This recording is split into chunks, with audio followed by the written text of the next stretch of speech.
Welcome to MiConvert.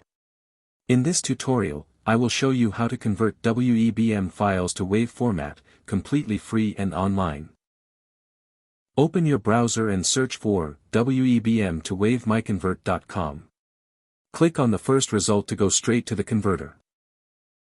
You are now on the WEBM to WAV converter page. The interface is clean and easy to use.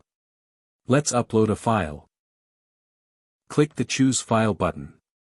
A file picker will open. Select the WEBM file you want to convert, then click Open. Your file is loaded and ready. You can see the file name, size, and destination format. Click Convert now to start the conversion. The conversion is in progress. You can see the progress bar moving. This usually takes just a few seconds. Done. Your file has been successfully converted. Click Download to save the WAV file to your computer. That's it. Visit MiConvert.com for more free conversion tools. Subscribe for more tutorials.